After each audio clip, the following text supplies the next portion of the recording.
Xin chào các bạn, chào mừng các bạn đã quay trở lại với kênh Lan Tường Mật Đô Thị. Hôm nay là sáng của ngày mùng 6 tháng 4 dương lịch. Thì trong khoảng thời gian vừa rồi ấy, là thời tiết ở ngoài khu vực miền Bắc ấy, là mưa rất là nhiều ngày. Thì đến hôm nay là trời bắt đầu nắng ấm trở lên rồi. Và hôm nay thì thời tiết rất là khô ráo.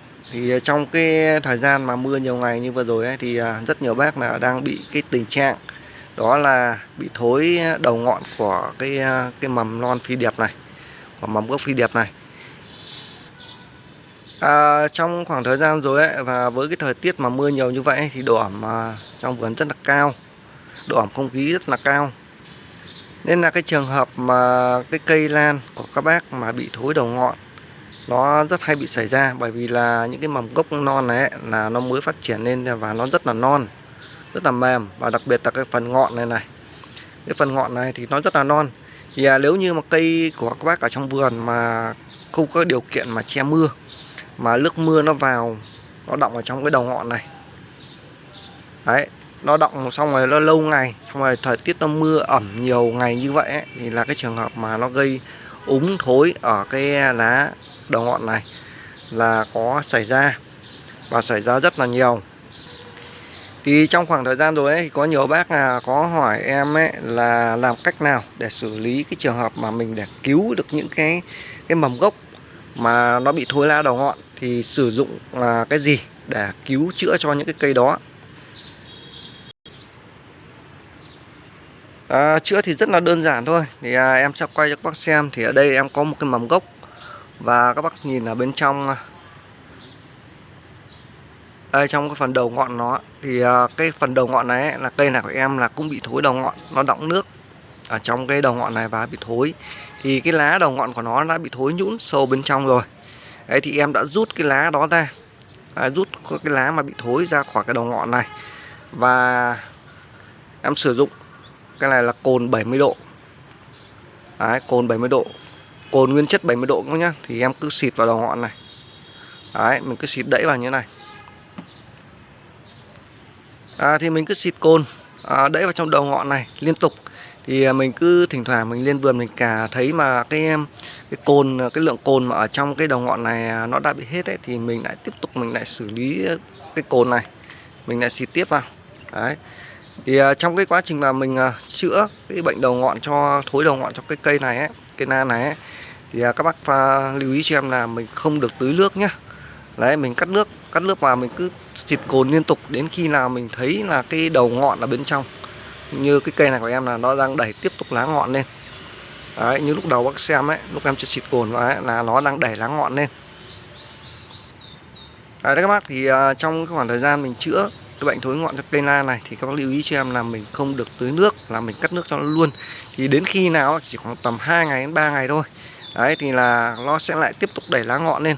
Thì khi nó đẩy lá ngọn lên thì các bác quan sát xem là khi cái lá ngọn ở bên trong ấy đẩy dài ra ngoài ấy, ra bên ngoài ấy, thì là lúc đó là mình tưới nước trở lại cho cây lan là được. Đó là cái phương pháp chữa, đó là mình sử dụng cồn 70 độ để chữa cho cái bệnh thối đầu ngọn.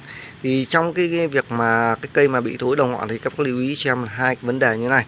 Thì em nói ví dụ đây là cái lá đầu ngọn đúng không các bác, thì nó sẽ bị thối ở cái lá này. Đấy, nó thối ở cái lá này. Thì nếu như cái trường hợp mà cái lá mà nó thối đến nửa lá này thôi, đấy, thì các bác dùng kéo bác cắt đi, cắt cái phần thối đi, sau đó là mình nhổ cồn vào. Thì cái trường hợp mà nó mới bị thối này ấy, nó mới bị, thì mình cứu được cái cây đó khỏi 100%. Còn cái trường hợp mà ví dụ như là nó bị nhiễm quá sâu rồi, hoặc là mình phát hiện quá muộn mà nó ăn vào trong tận cái đầu ngọn này này, ăn tận xuống cái bẹ này, thì cái khả năng mình cứu được thì là 50-50 thôi. Thì như cái cây vừa rồi em quay các bác ấy, là nó bị thối hết cả cái lá đầu ngọn này, nó chạy vào trong đầu đọt. Thì em sẽ phải dùng biện pháp là em rút cái lá thối này ra, rút cái lá đầu ngọn này ra khỏi cây. Sau đó là mình sử dụng cồn và mình xịt vào trong đầu ngọn này thôi, xịt liên tục. Đấy. Đấy thì là với cái trường hợp thứ hai, mà nếu như mình phát hiện muộn quá mà cái vết thối là nó chạy sâu vào đầu đọt này, thì mình cứu cây đó thì nó chỉ là xác suất 50-50 thôi. Nếu mà may mắn đỏ đấy thì là tiếp tục là cái cây lan của mình ấy, cái mầm lan mình là tiếp tục đẩy lá ngọn tiếp lên. Mà nếu như mà nó không đẩy lá ngọn tiếp mà nó bị thối quá sâu rồi, nó ăn vào cái đỉnh sinh trưởng của cây lan, thì bởi vì Các bác nhìn như này thôi thì cái đỉnh sinh trưởng nó phải làm tít ở dưới này này. Đấy, làm tít dưới này cơ. Đấy thì khi mà nó chạy sâu bên trong thì có khả năng ấy là nó chưa nhiễm được cái vi khuẩn thối nhũn xuống được cái đỉnh sinh trưởng, nên là mình vẫn cứu được cây đó và cây đó nó vẫn phát triển bình thường. Còn cái trường hợp là nếu như mà nó thối vào đến cái đỉnh sinh trưởng này rồi, đấy thì mình sẽ không cứu được cây này, thì cây này nó sẽ không đẩy ngọn tiếp. Thế nhưng mà với cái việc mà mình nhỏ cồn vào thì mình sẽ chữa cho cái cây này nó lành vết thương và nó không bị lây lan nữa. Đấy thì những cái cây mà nó không phát triển ngọn được tiếp đấy thì nó sẽ đẻ cho các bác là ở dưới gốc này, nó sẽ đẻ cho các bác là 2 mầm gốc luôn.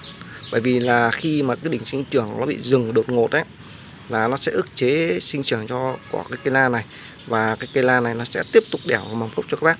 Nên là cái vấn đề là các bác không phải lo, bởi vì là trong cái thời gian này ấy, nó mới chỉ là cái đầu sinh trưởng của cái cây lan thôi. Nên là mặc dù là cái mầm gốc của mình nó bị hỏng nhưng mà nó vẫn đẻ rất nhanh thôi, rất nhanh.